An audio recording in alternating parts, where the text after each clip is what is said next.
Germany has some of the highest infection numbers in the world, but its fatality rate is much lower than its neighbors. Dominic Kane in Berlin looks at what the country is doing right. Taking all the precautions they can, medics help administer tests for corona contamination. At this centre in Berlin, Dr. Ulrike Lipke and her team are showing concerned patients how to perform the procedure on themselves outdoors. When it's done, their swabs and blood samples are sent for analysis. We explain and deal with people's uncertainties, including their everyday problems, worries about chronic illnesses in connection with the coronavirus. By doing so, we are taking away some of the burden from emergency ambulances, and that's our job.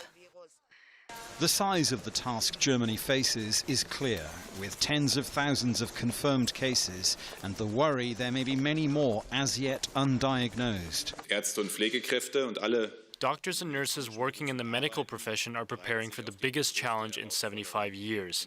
We already have many infected people in Germany and we are reporting many deaths. But that's still the calm before the storm.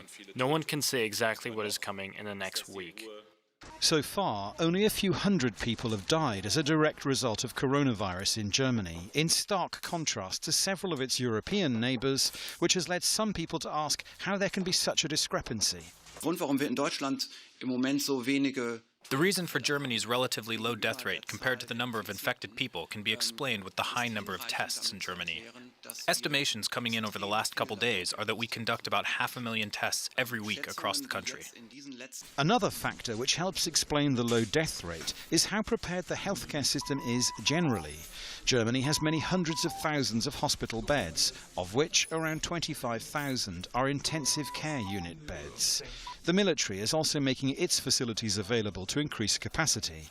There are also tens of thousands of ventilators in place and orders for many more, meaning hospitals have so far faced no mass influx of infected patients at the same time as happened elsewhere in Europe. And then there's the breakdown of the cases themselves. The testing being performed at centres like this one here in Berlin and around Germany show that 54% of those infected so far have been male, 46% female. The average age of the people dying from coronavirus in Germany is 81 years old. The average age of those infected so far is 46 years old. Which is because many of the first cases here were of younger people who contracted the virus while on ski trips to Italy and Austria.